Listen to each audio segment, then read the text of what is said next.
Hi.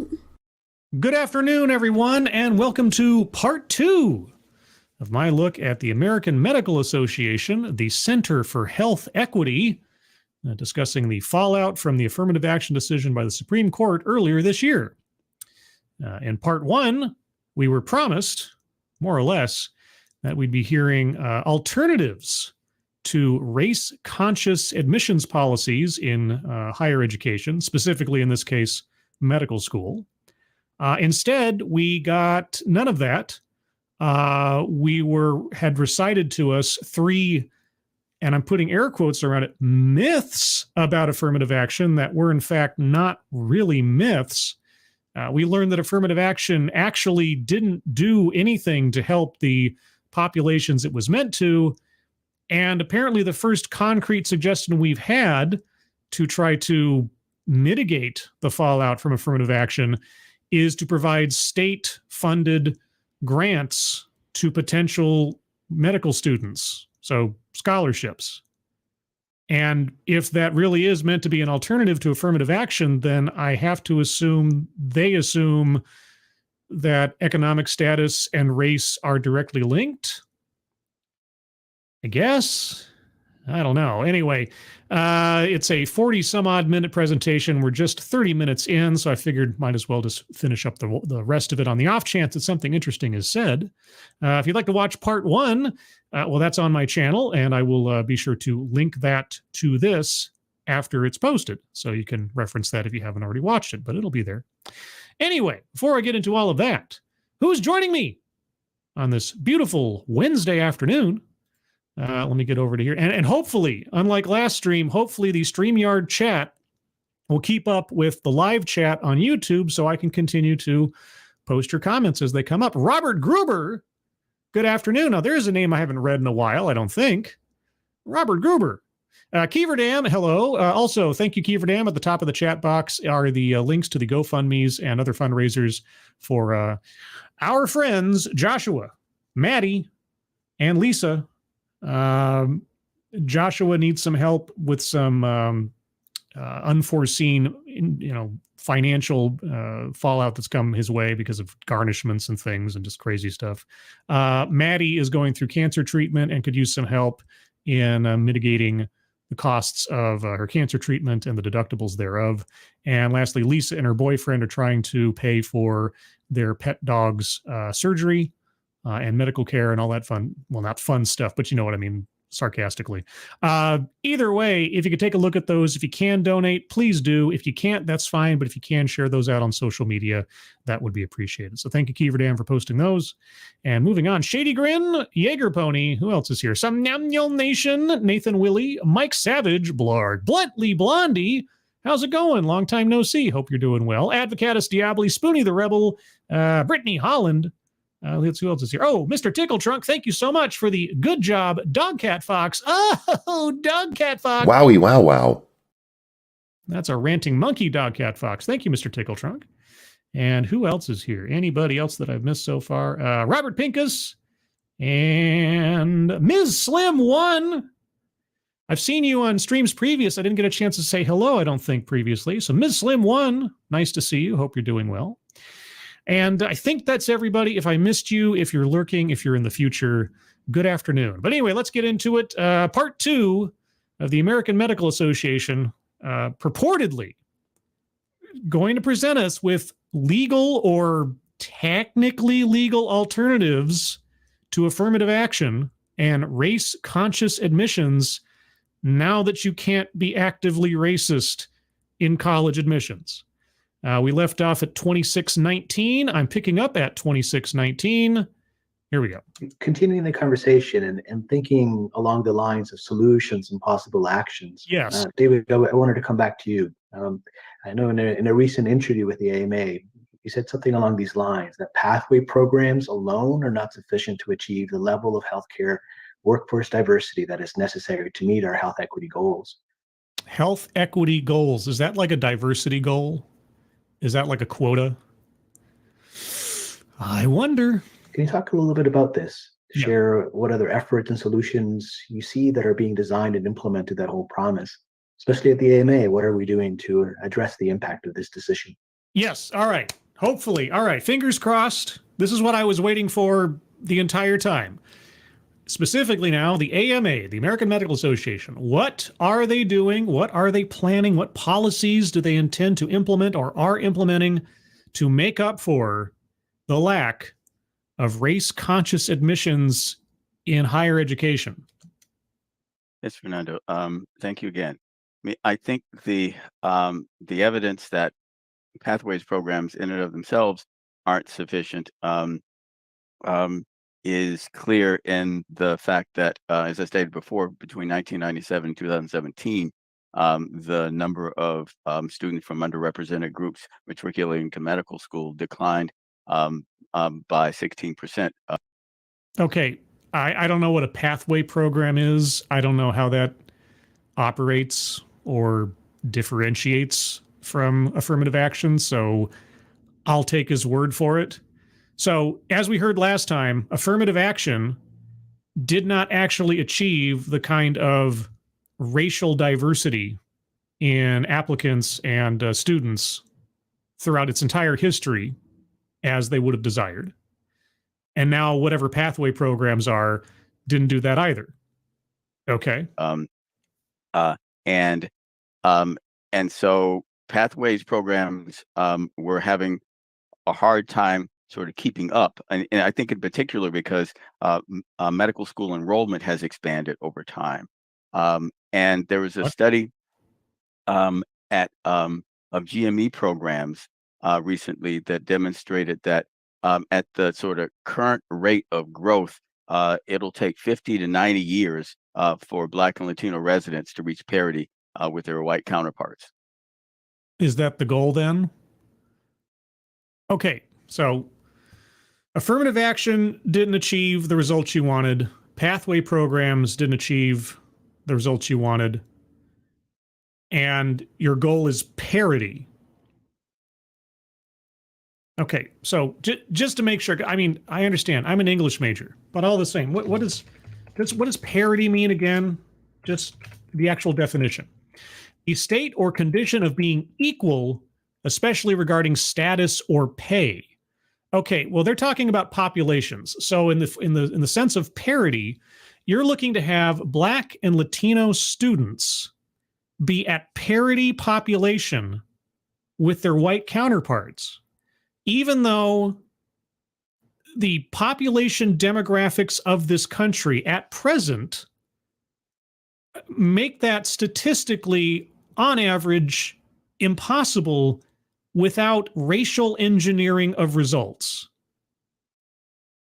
So, yeah, you're not going to reach parity unless you're going to start press ganging people into medical school based solely on their race or ethnicity. Okay, what I can't remember. Was it this speaker or one of the? It must have been one of them in the last episode who talked about, wouldn't it be nice, Beach Boys song, wouldn't it be nice if our medical school populations reflected the diversity of the country? Well, parity is not reflective of the diversity of the country. So I'm not quite sure how you're going to get there without really instituting affirmative action. And so we need far more than just pathways programs. Such as? Things that the AMA is doing sort of specifically in the near term. Yes. We have a conference scheduled at the end of September where we're going to bring leaders from medical education from around the country. I hope you put it on YouTube or post it somewhere. I would love to take a look. To discuss this issue. Yes.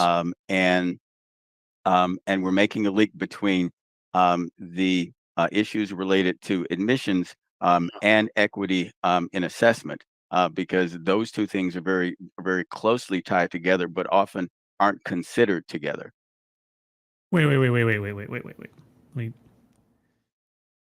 back up. What was that again? And we're making a link between the issues related to admissions.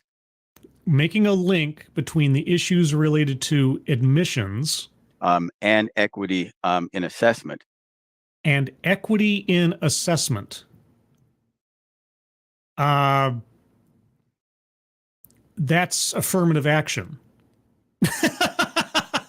Linking assessment on equity, which in the common parlance, sociologically speaking, social justice speaking, DEI speaking, is race or gender, depending on the circumstances, but both are equally verboten under law. Linking equity with admissions is what got us here in the first place. Unless you mean something different, because I'm not quite sure what else you could mean. Thank you, Kiever Dam. How many times had this guy said in this video? Good God. You know, I don't fault someone necessarily for making ums and uhs and all that kind of thing. It is annoying. I do it myself. Usually it's because I'm searching for the right word. That's usually my problem, is I'm trying to find a way to best articulate my ideas, and I'm taking the time, and it's an annoying stopper. It's an annoying pause break. I know, and I hate it. Like when I record audio, when I do record audio for videos anymore, I'm always cutting out the ums and the uhs and all that kind of thing because it's reflexive. So I don't necessarily fault anyone for it. He's searching for the right words. He's pausing at length in places to sort of gather his thoughts and articulate everything. I do that. People do that. I get it. It's annoying. I'm probably annoying you at times with it because I know I do it. Or I babble or something. Also, Bridget, good afternoon. Anybody else I missed in the meantime that I can see here? Bruno Montiero, Resolute Germ, Keldrig, and I think that's everyone. All right, but thank you, Kiever Dam. Yes, it is a little annoying, but I guess I've built up a tolerance after listening to however many hundreds of talks now. Do you know, I think that this just happened. I think I hit my 1,000th video upload and or stream as combination recently. 1,000 different items on my channel. That boggles my mind. How many ums and ers did I put in all that? Because those two things are very, very closely tied together, but No, they're not supposed to be tied together. That's what the Supreme Court just said. That's what the Supreme Court just said. You're not allowed to tie together admissions with some crusade for equity. No. Well, okay. You can't explicitly use race towards that end. Let me put it that way.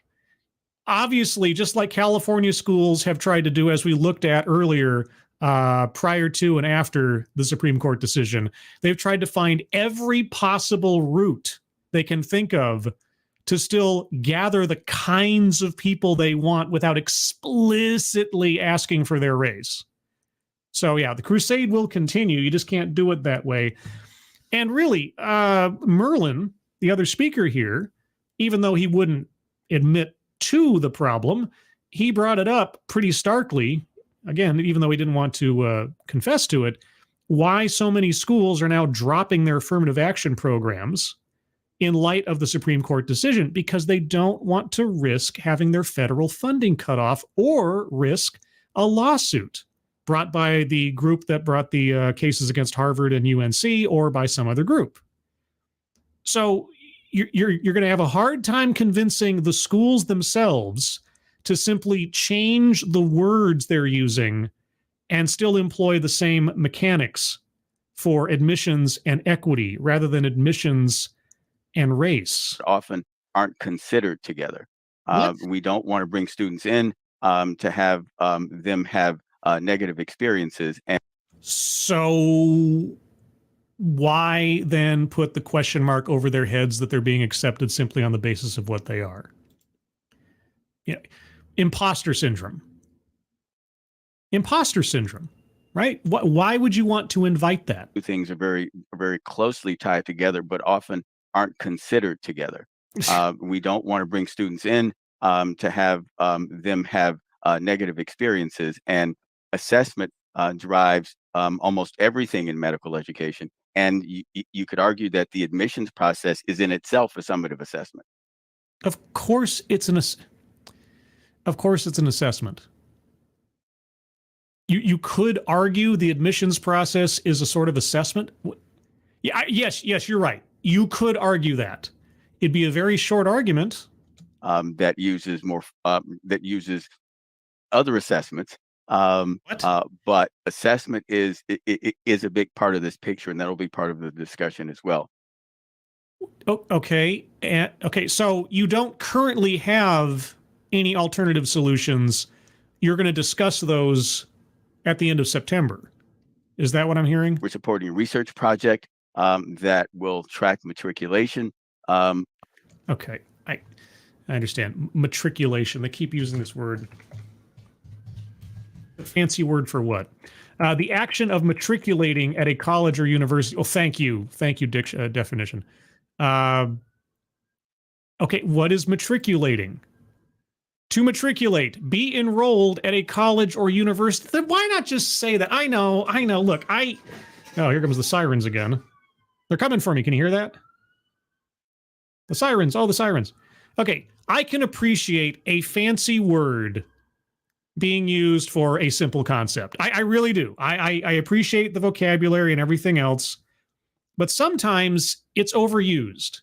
Sometimes you just need to say what you mean and say it. And so just, okay, college enrollment.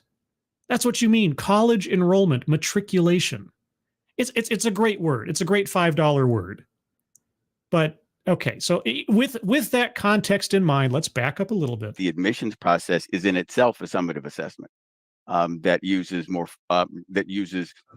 other assessments. But assessment is a big part of this picture, and that'll be part of the discussion as well. We're supporting a research project that will track matriculation. We'll track college enrollment. Of students over the next few years, and also collect some data on their experiences. One thing we need to do is do a better job of documenting where students practice. What? Jessica. No, wait. Okay, I'm missing something. How does any of this replace or simulate affirmative action? Where are the alternatives? Where are the other policies that the AMA is going to implement to make up for what affirmative action now cannot provide? Where is that? Commented on some of the positive effects of racial concordance, and I think that's important to do, because one of the criticisms of Harvard in the recent Supreme Court case was that it really didn't have any data to support the policies that it was practicing. You're right. Everything that Harvard used to try to defend itself in justifying racial discrimination was smoke. They had no proof of anything. They had no metrics they could provide the court to show that there was some kind of observable benefit to it, that anything that they said about the overall outcomes and positives to affirmative action was resulting in better outcomes for anybody. Yeah. Okay, and racial concordance. It took me a second. I think he's referring to the previous speaker from the first part of this series, I guess a series of two, where she said, patients in minority demographics benefited from having a doctor that looked like them. Racial concordance. I'm gonna have to remember that one. And so I think certainly at the level of medical education, we need to collect that data again to support the policies that we end up putting in place. No. Okay. Harvard had decades worth of data that they could have conceivably culled from their records to present to the court. They had nothing substantive, irate bear, such that the court could determine that there was actually a measurable benefit to affirmative action. It was in the majority opinion. If you read it, they complained about that, right? That the defendants in the case, the respondents, they couldn't provide any numbers to show what they were saying was true after decades of implementing affirmative action. But now that the Supreme Court has decided against those schools, now you're going to scramble to try to find the data? Well, I mean, I wish you luck, because if Harvard and UNC, as individual institutions, knowing this case was coming, couldn't gather up proof for their arguments after decades upon decades of implementing affirmative action, I good luck. And as Merlin said, to provide some protection from organizations that seem to be very well funded, that are actively submitting FOIA requests hither, thither, and yon. Yeah, you mean groups that would challenge the activities of schools as to whether or not they're constitutional or violating federal law, and applying for FOIA requests? You mean the Freedom of Information Act? Whither, hither, and non. So now you're complaining about people's legal rights to information and transparency from publicly funded institutions? Oh, okay. Heaven forfend anybody ask for any information from the AMA, I guess. I think looking for violations of the law? Weak spots to exploit.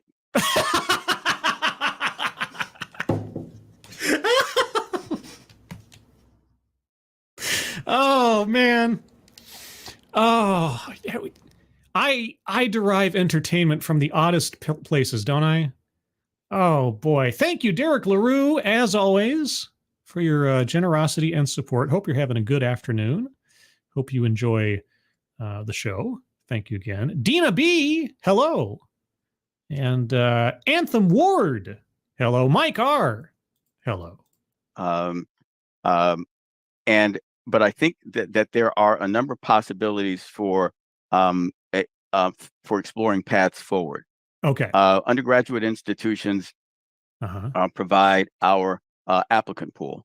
I think we need to work really closely with them to help them with their outreach with enrichment activities, so that we can maintain a reasonably diverse applicant pool. Wait. So you're going to encourage the undergraduate institutions to do the racial screening for you? Or are we talking about, so one of the things in DEI that is one of the safer legal strategies to trying to populate your talent pool with those demographics that you want versus those that you don't is in the recruitment and outreach process, just like he's saying. So like if I'm a business and I want to increase the demographic split in my workforce, but I don't want to be accused of outright racism, well, then I send like recruitment teams to like career day at, let's say, specific colleges whose student populations are in the large form made up of those demographics that I want to see as applicants to my company. Right. So if I push the filtering on race in a broader sense, a much more, macro sense, to where I'm actually trying to gather up potential recruits, then by the time they reach the application stage, I don't have to worry too much about trying to pick people based on what they look like. I've already made sure that I've cast the widest net on that specific population. And that's not technically illegal. It's not until I decide who to employ and give a job to, then the questions really arise. But at that point, the likelihood that I'm going to have candidates that fall within my desirable demographics are already there. So the danger zone is reduced. Is that what our speaker is suggesting, that our undergraduate partners sort of target demographics within their student populations for encouragement towards medical school? I mean, that's not wrong necessarily. That's not necessarily illegal otherwise, but it is, it still values race as a desirable quality in someone first and foremost. I mean, this all resolves down to we want particular colors of people to come to medical school more so than others. You can try to dilute how you're doing it as much as possible, but your goal remains the same. And that's still, legal or otherwise, really doesn't sit right with me. Maybe it's just me. Community engagement is really important among medical schools, and we have to work really closely with our local communities. Education is a social determinant. Children from poor communities sort of lag behind their more affluent peers in readiness for kindergarten. That gap in preparedness is persistent in academic performance throughout K-12 education. How? Okay.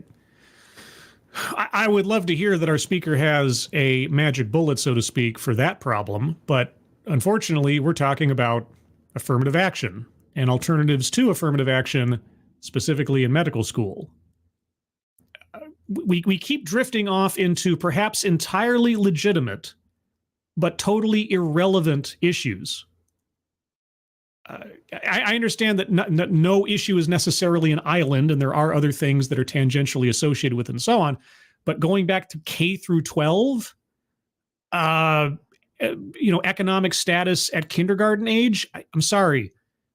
Could we get back on track? What is the AMA doing regarding affirmative action explicitly? Are we going to get there? And so poor communities need advocacy. Poor communities need advocacy. Okay. In general terms, I'll agree with the sentiment. And I think medical schools, yes. academic health centers are in very good position to provide that advocacy for education. How? Okay, again, my mind is open as well as my ears. What could a medical school do, or what are medical schools doing to advocate for poor communities such that it would lead to differences in medical school admissions? Like, in what way? Because we need to start further upstream than most pipelines typically do, as far as education is concerned.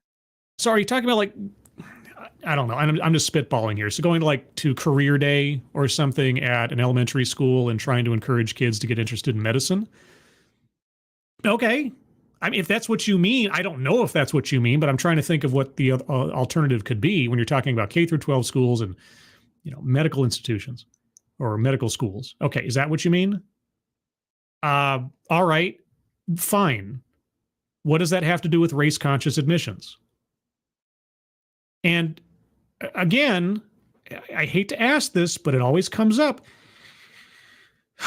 If you're talking about targeting, that sounds a bit too aggressive. Focusing on, there we go. That's focusing on,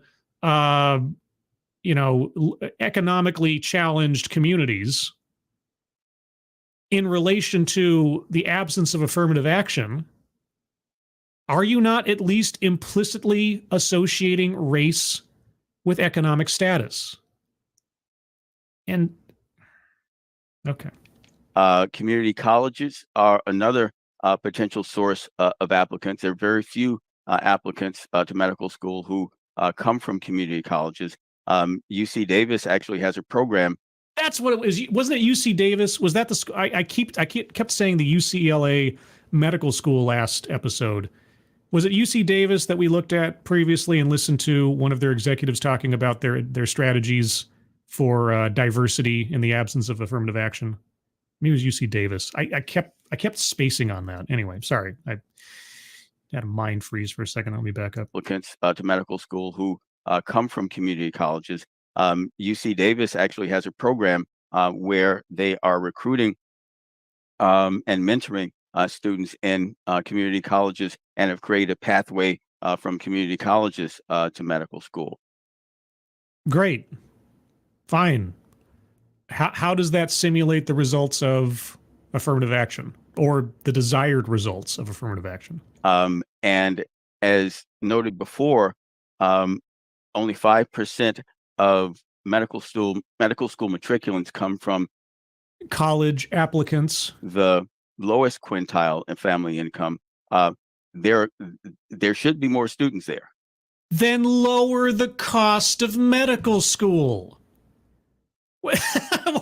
Why do you keep, why is the insinuation that somehow that setup is the fault of society? No. You guys need to find a way to reduce the cost of medical school. That's the barrier. When I think of like the two most expensive possible educations I could aim for, I think medical school and law school. Okay? But you're the AMA. You're the American Medical Association. Are you advocating for reduced tuitions in medical school? I don't know the answer to that question. I'm asking sincerely. If you want to open up more possibilities for people to attend or consider attending medical school, you might want to think about finding ways to cut the costs of entry. So why are you complaining about all the economic splits in who's being able to attend medical school when you guys are some of the most expensive educations in the country? We just need to find them. And I can share this personal anecdote. Okay. I grew up in a housing project in Chicago. Okay. On the South Side. And I was fortunate enough to have an opportunity to attend Phillips Exeter Academy. That's where we went to high school. Okay. And that, for me, I think made all the difference in my life. Mm-hmm. But someone had to come find me. Someone had to come find you. What does that mean? I wasn't I didn't come from the places most of my peers came from. Okay. Someone had to come find me. And in the same way, we need to go, we need to find students. Okay. Oh, well, I'd love to know more details about what he means by someone had to come find me. Find you how? Okay, I don't know what to do with that anecdote. There are many more out there. We just need to find them. Through what process? I mean, okay, and I know I'm probably not going to hear it, but all right. By what system were you found? And if you are a living example of what can happen when someone who has the ability or just needs an opportunity or whatever is found, then you would want what happened to you replicated with others. Okay, so tell us, based on your own personal experience, what would you suggest that medical colleges do, or even the undergraduate colleges do in preparation for medical school? What should they do to find students like you? Why are you not telling us what that plan would be? This is frustrating. And Jessica, turning to you, from your perspective, working at an academic institution, what do actions, possible solutions look like? Okay, you asked, I think you've asked now Merlin and his name David, the same question. What solutions do you suggest, or what do they look like? Merlin gave us, and again, I'm looking for things that are supposed to replace or simulate the desired results from affirmative action. Merlin gave us none, except for state-sponsored scholarships for economically depressed students or something like that, which again causes all types of other questions to come up. David gave us none, except that they'll be discussed at the end of September at some conference that's coming up, which I really hope is recorded because I'd love to look at that. All right, so maybe third time's the charm. Are we going to hear something specific? It'd be nice. Thank you, Frosted Grass. They had to find him. He was hiding under the bed. I guess. I don't know. They had to find him. And given this opportunity and given the platform here, why wouldn't he describe the process or the program or whatever else that benefited him, if that's what he wants to recreate for other people? I don't know. Thank you, Keldrig. He's an unlockable character, obviously. Someone had to find his hidden location by solving a series of puzzles. Only then was he unlocked as a playable character for the AMA. I guess. Yeah, his entire presence here was an Easter egg. You know, you had to collect 17 lotus flowers and then take them to the magical waterfall. And then if you kneel for like 5 seconds, uninterrupted. And of course, they don't tell you have to kneel in front of the waterfall for 5 seconds anywhere. There's no clue. There's no peasant that tells you this. No, it's just hidden in one issue of Nintendo Power somewhere. If you know what I'm referring to there, you are an OG NES nerd. But anyway, okay. Again, maybe third time's the charm. All right. Give us your solutions to prioritize equity and make up for the loss of affirmative action. Yeah, first of all, I can't reemphasize enough how much I agree wholeheartedly with what Dr. Henderson was saying about those upstream interventions that must happen. Great. All right. I'm glad to know it. Like, these interventions right now at academic institutions are so downstream. So I just want to say that I appreciated his sentiments and his suggestions. But improving the diversity of our workforce, I think, has two really important prongs. So one of which is the recruitment aspect. Okay, yes, the recruitment aspect. Again, at least in business terms, the most legally safe mechanism by which you can try to fill your talent pool with the kinds of people you want before you get to the actual point of decision and employment. So sure, like sending recruitment teams to historically black colleges and universities, right? More likely than not, you're going to find students there who fall within the demographics that affirmative action would purport to benefit, but obviously didn't, according to our speaker, but that they really want to. And thereafter, the people that apply to medical school, for admissions and everything else, you'll increase the chances that you'll have the kinds of people you want. So yes, recruitment is one way to do that. Which really has been the bulk of our discussion today. Has it been? I mean, it's been a day since I listened to the first part, so if you say so. But next, I do think that retention of underrepresented students, trainees, and faculty in our workforce is crucial as well. So retention, okay. We're not talking about the workforce. We're talking about admissions to higher education, and that you can no longer use race as a delimiter or a value factor.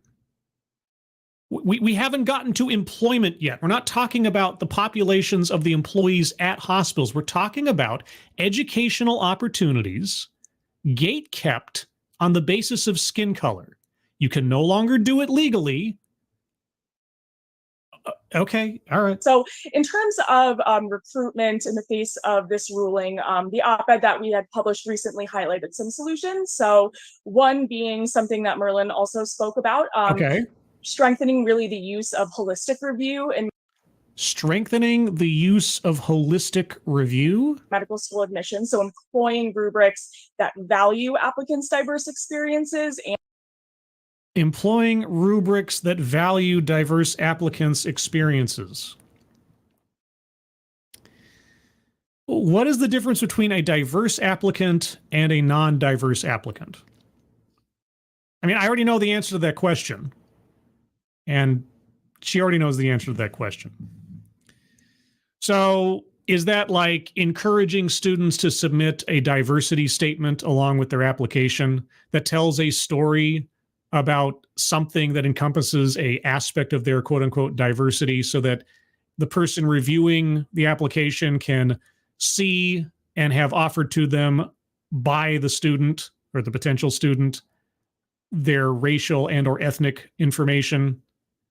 See, this is what happened with Hive diversity. And this is what's happening here. So if you don't remember with Hive diversity, they've changed it now. They've changed their name to Hello Hive. They don't use diversity in their name anymore, which is interesting.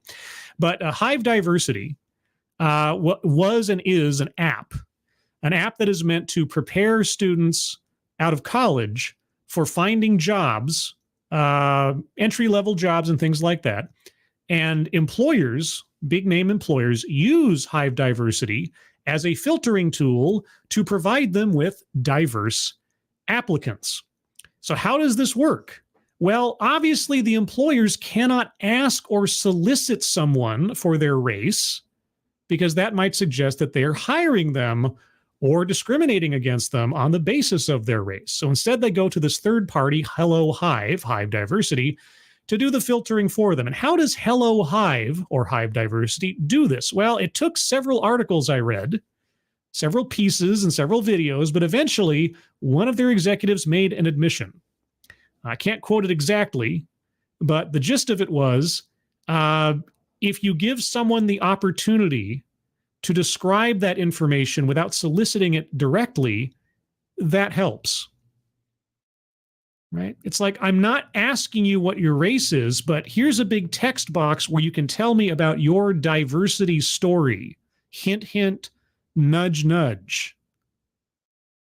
So, yes, that is seemingly the only way you get around affirmative action, by not explicitly soliciting someone's race. But, if you want to tell us about your diversity story, we wouldn't mind knowing that story about you. It's not like we're going to look to determine your race or ethnicity through such a story and then value your application on that basis through non-specific, non-official conscious bias or anything. Also spoke about strengthening really the use of holistic review in medical school admissions. So employing rubrics that value applicants' diverse experiences and distance traveled to the point that they are today. I think institutions can also consider using input from the communities that they serve in the selection process. Like how? Solicit information from the communities they serve in the selection process. Trying to diversify their classes. How? What would you solicit from the communities they serve that would help them diversify their classes? Next, really eliminating economic barriers for students. Okay, all right. There's the first suggestion I've heard that I agree with. It has nothing to do with replacing race-conscious admissions, but I think it's the first time in this entire presentation that somebody said, hey, maybe medical school's too expensive. All right, so you're not going to get specific on your first round of suggestions. Great. All right, so what about this one? So this removing application fees. Application fees? I don't think application fees are the main barrier for entry. You want to go any higher than that? Continuing virtual interview options. Virtual interview options. Well, I suppose if you don't have to pay money for a plane ticket to travel to the college to see someone in person. Yeah, okay. All right. So you've reduced, if you get rid of application fees, which are I don't know, what's an application fee? $50 to $100 or something? All right. And then a plane ticket, that's a couple $100. All right. Food and lodging. All right. You're probably looking at $1,000 thereabouts. All right. Okay. How about the hundreds of thousands of dollars that it costs to actually go to the school? To limit expensive travel. Yeah. And then medical students really need to invest money in scholarship programs and be creative about curricular options for undergraduate students to enter medicine. Dr. Henderson also mentioned, like, UC Davis has adopted this as well. How about reducing tuition? What? Here, we'll throw you a bone. We won't ask you too much for actually sending us paperwork, and maybe we'll let you do a Zoom call instead of having to fly across the country. All right. And maybe we'll encourage you to, as a student, save your money and get a job while going to school. How about tuition? Why won't you talk about tuition? And then finally, from the recruitment standpoint. No. Okay, so tuition's off the table. Reducing the actual cost of going to medical school isn't a consideration. These minor peripheral things, yeah, but no, not actual. Okay, all right. So as far as recruitment, yeah. Really educating everyone involved in the medical school application process on anti-racist practices.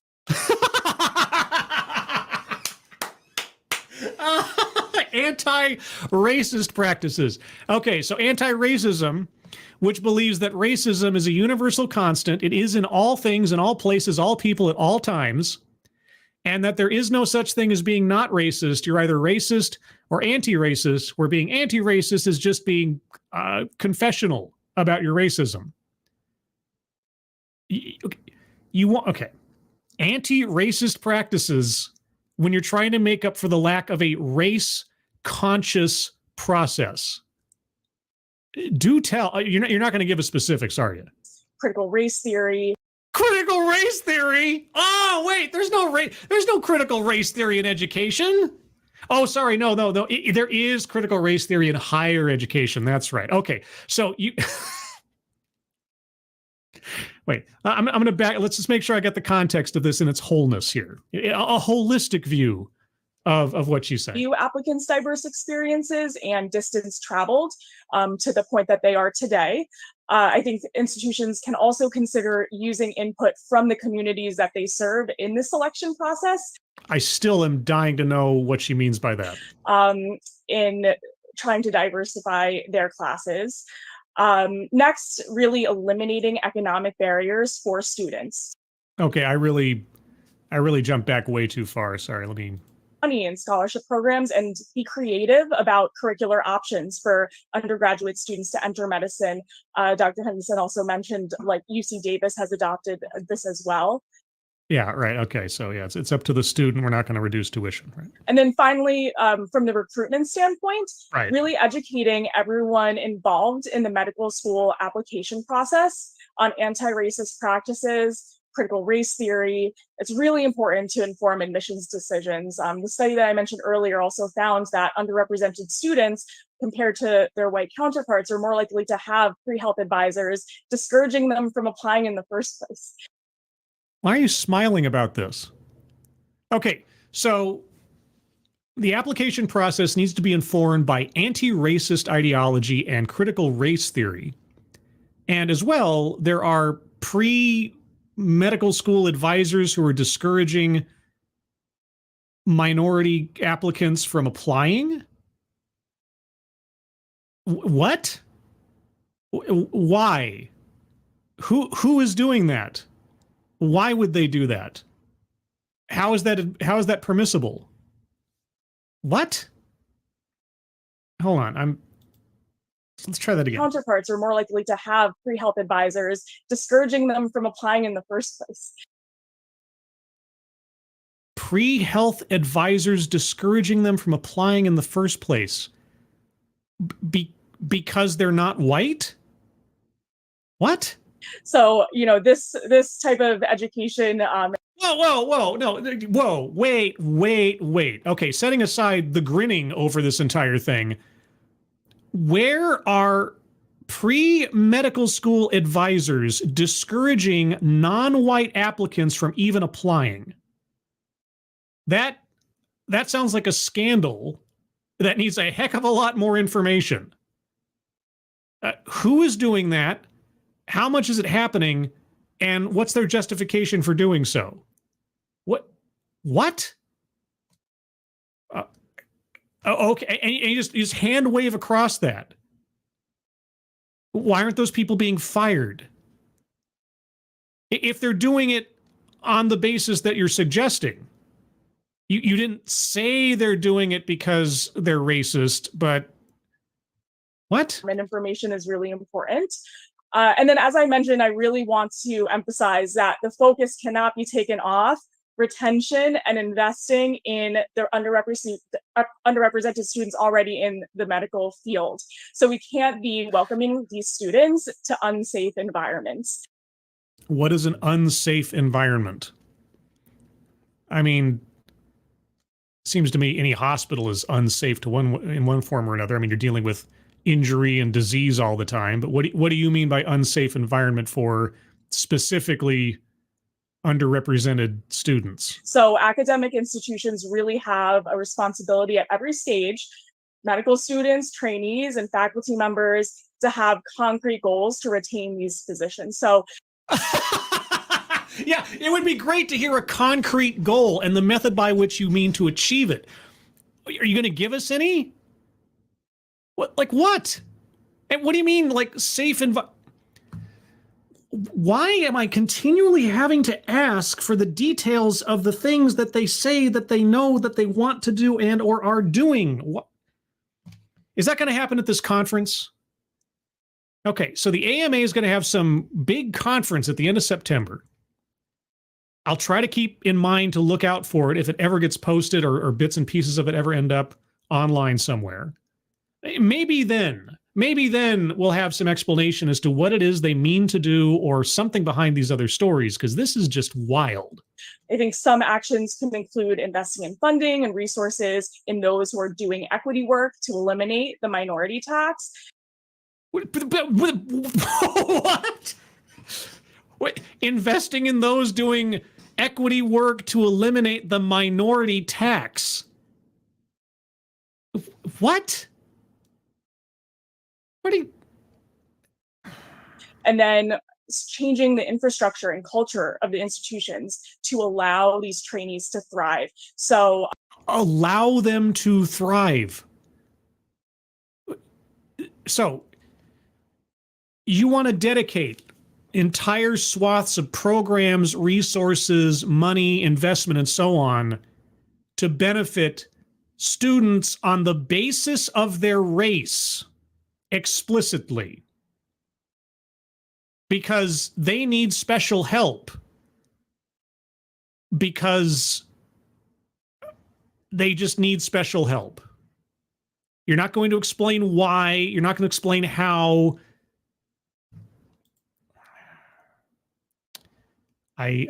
Okay. All right. Thank you, Jaeger Pony. I get the feeling they'll always be one conference away from solving things. Yeah. Well, like I say, the first thing they could do if they really want to increase the diversity of the populations coming into medical school is to reduce tuition. But somehow that just doesn't seem to occur to them. It doesn't want to bring it up, you know? And I'm not even talking about just diversity through race. I'm just talking about the numbers of people you will have applying, because everybody's different. But they don't think of diversity in those terms. So, all right. David mentioned briefly too, but making sure that evaluations are equitable and remediation processes aren't steeped in bias. All of these concrete steps are important to make sure that we are welcoming medical students in, as long as they fit your demographic priority. Oh, we don't want them. We don't want the admissions process or the applications process steeped in bias. No. By the way, let me tell you about all these programs and investments I'm suggesting that go towards specific students on the basis of their appearance. But we're not talking about bias here.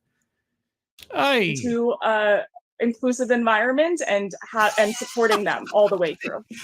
Inclusive. Thank you. And I keep coming back to something, Jessica, you mentioned earlier in the conversation that none of this is random, right? And we know the deep-rooted nature of the problem. We're clear on the statistics. We're clear on the issues at hand. I'm not sure that I'm clear on the statistics or the issues at hand. This is not random. So it's engineered. Right. So the entire time that affirmative action was in place, right, the thing that you guys are lamenting has gone by the wayside. You still didn't end up with the statistical numbers that you wanted when it comes to racial demographics. Right. So that was all engineered. That was all intentional, even with affirmative action in place. Okay. And California, which has not had affirmative action since 1996, its current results, its current situation as far as the demographics of medical students, that's all engineered. It's not just who could afford medical school, etc. I mean, I'll admit it is engineered. Part of it's called tuition costs determined by the colleges. That's not random. That's very specific and intentional. So I think in coming to close, I want to ask you a question, all kind of looking forward. Like, where do we find hope? How do we sustain energy and drive and commitment for this, recognizing the long historical trajectory of how the problem has come to be the way that it is, the political barriers, the structural violence that currently operates in our world? The structural violence. Okay, so as I understand it, the problem is that the racial split on medical school campuses is not in parity one to another. That is the ultimate desire, that every single racial demographic has the exact same number of students as every other single racial demographic, because we're looking for parity, even in the face of an overall population in this country that has never been at parity one to another ever. But we want to somehow achieve that. And it's going to take 95 years to get there, supposedly. Okay. And yet you say that none of this is random, but this is all engineered. Well, why aren't you engineering it for parity? Oh, wait, that's right. That would be now illegal, except that that was there before and it still wasn't achieving those ends. Why is that? What do you hope to have happen here? What is your ultimate goal? How are you going to replace affirmative action? Okay, all right. Sorry, I went off on a bit of a tangent there. I babbled. So many ideas and things are in my head at one time. I just don't know what to do with them. So confusing. I don't know, looking forward, what do you see coming down in terms of medical education, ensuring physician workforce diversity? What does these next phase of this work look like? They haven't even specified what the current phase is. You think you're going to get any ideas out of the next phase? They can't even tell us what they're doing now. They can't even describe how they would replace affirmative action now. And California's had, what, 30 years to figure out alternatives? And we've had maybe 2 kind of suggested here, but they're not actually replacements for race-conscious admissions. So, David, if I could start with you. Yes. I've been around for a little while. And I started medical school in 1978, so I was part of that cohort in 78. That just sort of dwindled in ensuing years. But even with affirmative action in place, change seems to sort of ebb and flow. And I think the typical metaphor is it sort of moves in pendular motion. And we've somehow accepted that, so that there's progress, and then things slide back again. And then there's more progress, and then things slide back again. So there are trends over time, you mean? Okay. And how would you fix that? And I don't know why we accept that. Well, whether you accept it or not, what do you suggest be done in the alternative? It does not have to be that way. Okay. Because that movement just basically guarantees a perpetuation of the status quo. And the status quo is static. And so I think that we need to sort of break the mindset that we have had, because we don't actually have to accept that phenomenon. Then, okay, so what do you suggest be done? And I think there are paths forward. Would you like to name one? I think those paths will most likely and most productively be found and traveled by many of us working together. One of the things that this country has been very adept at historically, socially, is dividing groups. But yes, it has been very successful in dividing groups. And what are you guys suggesting through this entire endeavor? What did affirmative action do? It divided groups, demographics, into desirable and undesirable. And now it's diverse and not diverse. How is the AMA doing anything different? Or are you suggesting that this is a good thing? I don't know. Where are we going with this? And there are many more groups of people who have much in common who don't really appreciate that. And yet your fellow panelist was telling us that life expectancy is increased if your doctor looks like you. She said you will live longer. You will have more days to live if your doctor is your own race. She was suggesting medical segregation as a net positive for health outcomes. And did you have any objection to that idea? Remember racial concordance? But dividing groups is bad. Instead of looking for our commonalities, you know, this country just has a really great habit of dividing people up. And so I think finding ways to articulate and take advantage of commonality of experience. Commonality of experience. Well, you guys have already categorized experience as being related directly to skin color, right? Or do you mean something different? When there may not be any commonality of identity, are going to be important. Okay, experience and identity are two different things now. Because I heard earlier that experience and race were the same thing, and I've also heard that race and identity are often tied together. So I don't know. I do not know what our speaker is talking about now. And creating some well articulated unified voice that can speak for the many of us who will, in a generation, be the majority in this country. What has that got to do with anything? What? Also, your boy Pat is in the chat. Hello, Pat. Jamie Jam. Who else is there? Roan Harushin. And Peter. Not that Peter, but this Peter. Not Australian Peter, but this Peter. And Yvonne Solomon. Hello. Let's see. Genty Maxi. Did I already say hello to Dina B? Dina B. Pirate Bob. Hello. Okay. So you just said a whole bunch of words that told us nothing, explained nothing, defined nothing, but brought up just more questions as to what you mean. Okay. Thank you.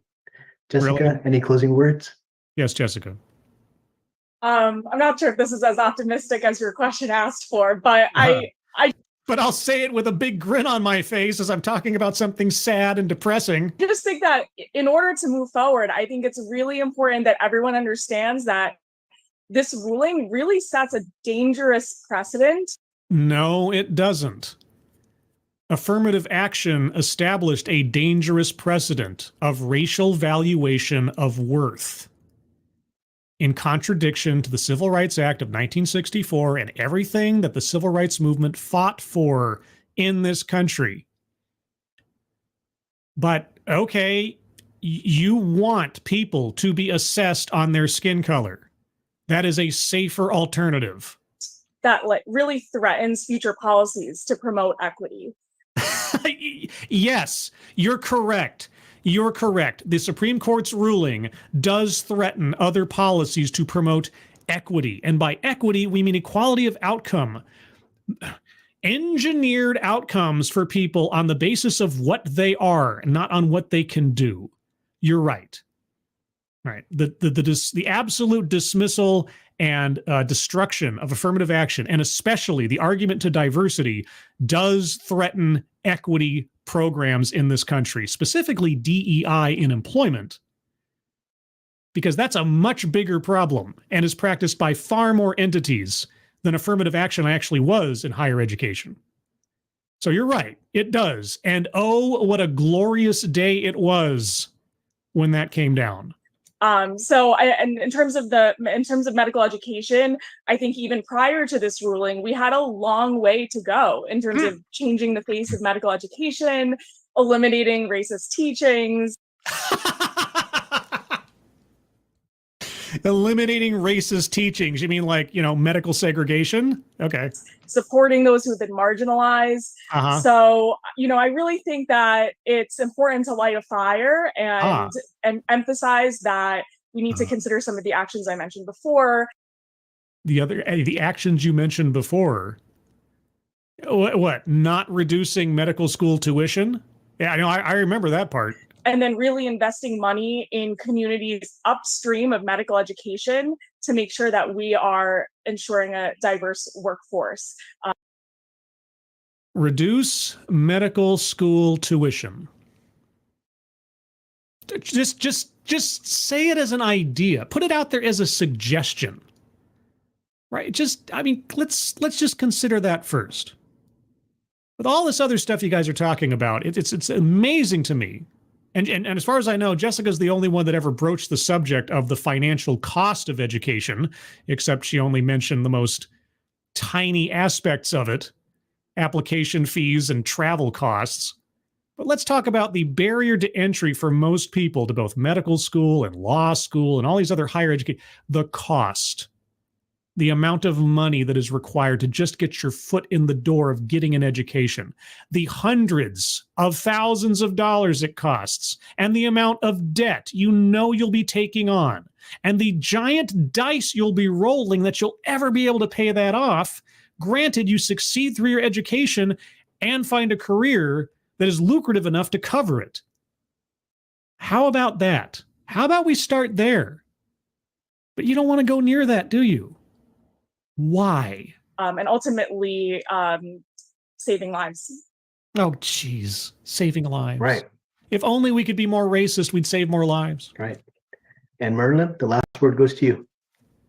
I agree with Jessica that, we should not blind ourselves or talk ourselves into kind of romanticism. It's a bad decision, and it's a decision that may be bad beyond the decision itself if it's used to buttress similar kinds of decisions in the future. So, yeah, heaven forfend that this decision encourage other institutions and other organizations to root out systemic institutionalized racism in our country in contradiction to the Civil Rights Act. Heaven forfend. So I do think it's important to be sober about the near-term prospects and dangers.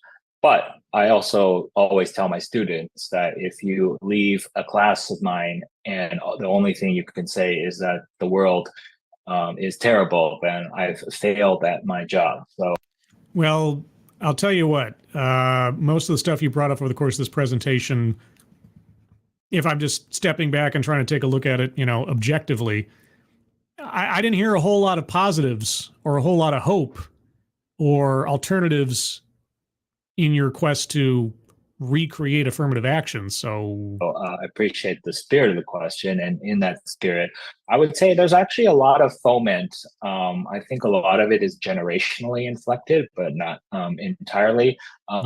Foment for progress in medical schools and medical institutions. Yeah, you know what that kind of progress is? It's moving away from racist policies in educational opportunities. You're right. You don't want to see what happened at the Supreme Court as a movement of progress, as a movement to work in concordance, since we like that word, with the Civil Rights Act, and in concordance with the hopes and dreams of the Civil Rights Movement. You don't want to see it that way, which is bizarre to me. But yes, there is hope. And the court's decision, in my mind, is an element of that hope in the face of so much other nonsense that we keep hearing about and putting up with day after day. I'll just highlight three of them. Okay. One is just the huge amount of interest among some medical students in the movement for Black Lives and police brutality and anti-immigrant and protesting anti-immigrant policy in the past few years. So you like medical students who agree with you politically and ideologically. That makes you happy. Okay. That gives you hope. Okay. You want to visit some of the cities where police budgets have been cut, where police have been vilified? You want to go to those cities where the absence of law and order, not the TV show, mind you. I mean, I suppose that has created more work for the medical industry, both in, doctor's visits and drug rehabilitation programs, or, just the production of pharmaceuticals that then get abused. I mean, I guess there is something to be said to the benefit of the medical industry for what you've outlined. Yeah. There have been a lot of white coat die-ins across the country in the past 5 years. White coat die-ins? What? Around these sorts of issues. The second is that there's a really reinvigorated labor movement in medical schools. A number of residents have organized and won union recognition. This is something that I think is unheard of at some of these institutions. You would not have bet on it 5 years ago. And a third thing is, I think many medical schools, I think because of pressure, again, some of it generational, have actually started to take the community relations portion of their work seriously, including very parochial institutions that have historically terrible relations with the communities around them. So, I would need an example. I'm not going to disbelieve whatever he's talking about, but he's talking in such broad terms. Like, okay, give me an example of a medical institution that has had a adversarial relationship with the community around it, and why. Like, in what way and how, and or how are they repairing it? I don't know. I don't know what he means specifically.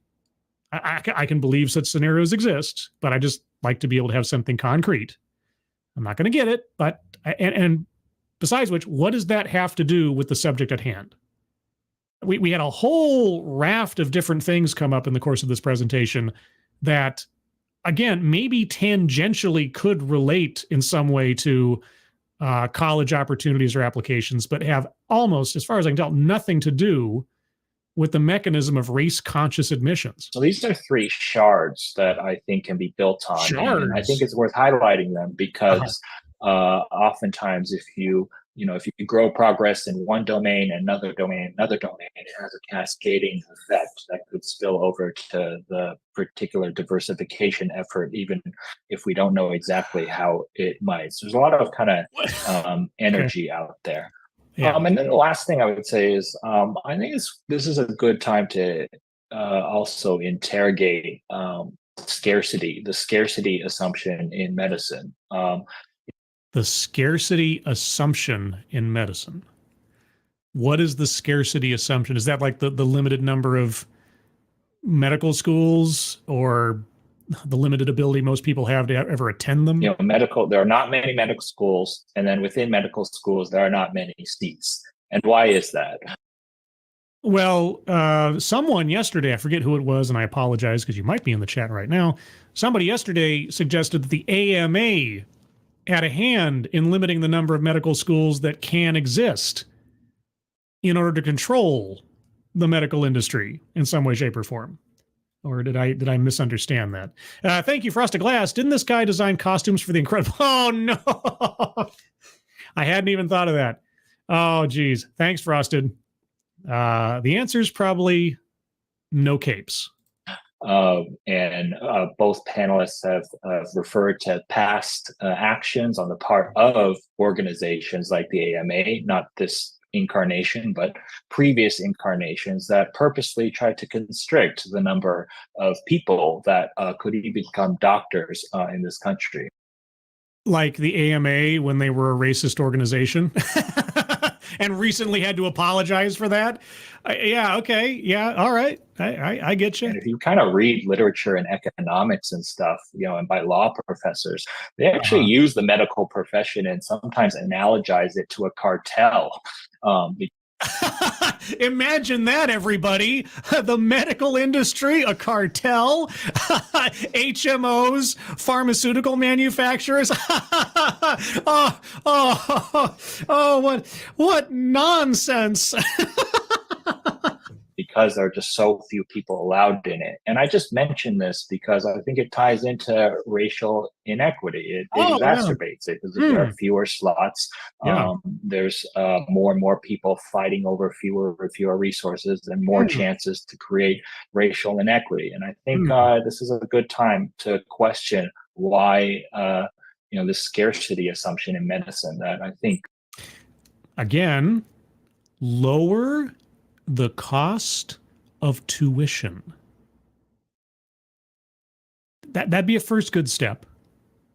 And then, as you've already mentioned a couple of times now, both you and the other panelists, increase the number of medical schools. The solution to your complaint is housed within the very term you used, right? The scarcity condition or whatever it is, the scarcity assumption. It's not an assumption though, right?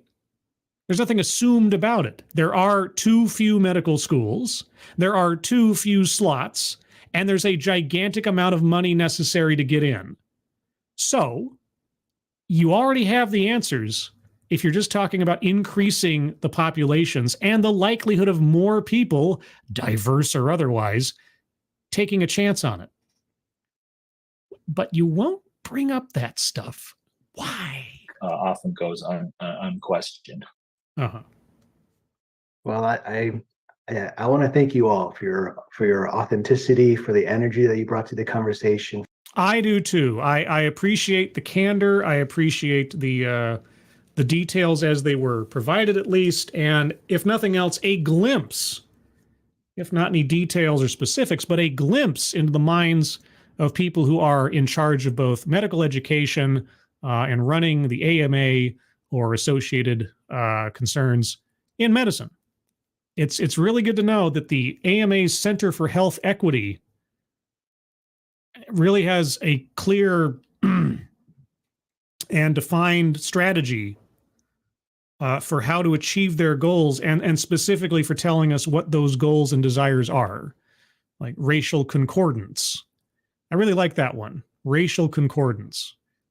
It's a very fancy way of saying like should be treated by like. The next time I hear that similar argument in education, I should make sure to use that. Racial concordance in education, racial concordance in medicine, racial concordance in mental health. That sounds great, doesn't it? For the insight based on your expertise that you taught us. Thank you all for your time and for this really engaging conversation. In closing, I want to highlight an upcoming event. Oh boy, an upcoming event. Well, heck, I've been so inspired by this, I might have to make this into its own series. Which is a National Health Equity Grand Rounds virtual webinar that we are hosting on October 10th. October 10th, a grand webinar. Ooh, okay. Hey, that's a day before my YouTube anniversary. My YouTube anniversary is October 11th. That was the date that I posted my very first video. Oh boy. It is titled Creating Accountability Through Data, From Racism and Neglect to Transparency and Repair. Oh, wait. Let's get that full title again. Sorry. What is it? Event, which is a National Health Equity Grand Rounds virtual webinar that we are hosting on October 10th. It is titled Creating Accountability Through Data, From Racism and Neglect to Transparency and Repair. From racism and neglect to transparency and repair. Oh, boy. Where you can listen into an engaging discussion with leading experts on this topic. Yes. We urge you to register today at healthequitygrounds.org. Oh. Thank you again to all of our panelists and all the listeners of today's episode. Okay, I have to register. Oh, is that going to cost me a registration fee? Are you going to nickel and dime just a regular old Joe like myself to listen in? Okay, well, we'll see. October 10th, I'll try to remember. But yeah, the conference at the end of September or something, I'll have to keep an eye out for that. Boy, oh boy, this was all sorts of interesting. You get three experts in different areas of the medical field and medical education, all telling us all this amazing stuff and agreeing with each other, and racial concordance. If anything I'm going to bring out of this, if any phrase, any new concept or new way of putting a very old concept, I think racial concordance might be it. I like that. Let's see. What's this from Assassin the Gray? Shows scribe for the insanity he has to wade through. Lick the like. Okay, now I cannot tell you. I mean, if you're using your phone, maybe the screen would register it, but I can't necessarily recommend licking the like button. If that's your thing, you do you. But if you click the like button, that'd be neat. I've kind of held back from like saying, hey, let's see if we can get 100 likes on this stream. Let's see if we can get 100 likes on this stream. Just for experimental sake, just for data's sake, for statistical sake. If I actually say, can we get 100 likes on the stream, do you think it'll happen? I usually go like begging, but maybe I'll try it this time just for the heck of it. Gen T Maxi, here's the new plan, scribe. Never get sick again, ever. Therefore, we never have to worry. Well, given what I've heard about Canadian healthcare, I think that's probably the best idea for you and yours, Jen. By the way, I hope you're well. Kiefer Dam, thank you so much for the bravo, Dogcat Fox. Oh, Dogcat Fox. Well.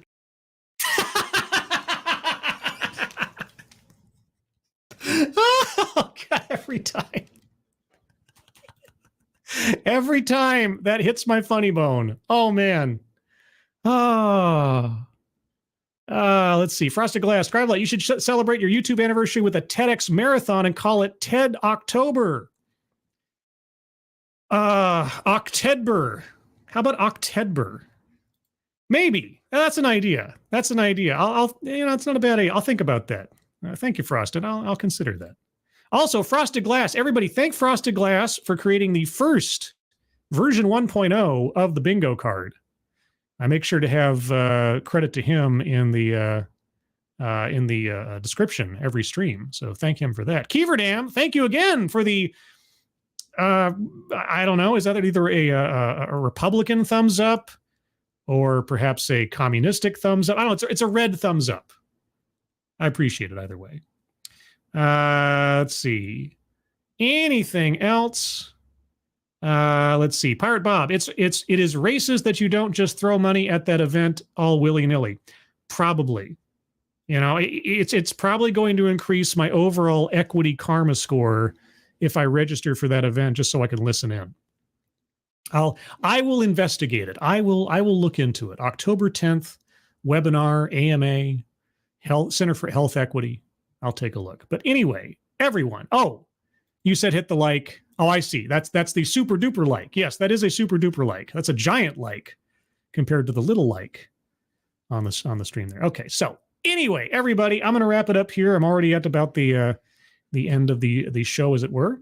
Programming note: tomorrow, Thursday at 6 p.m. Pacific, 9 p.m. Eastern, will be another episode of TED Excellence, as already mentioned.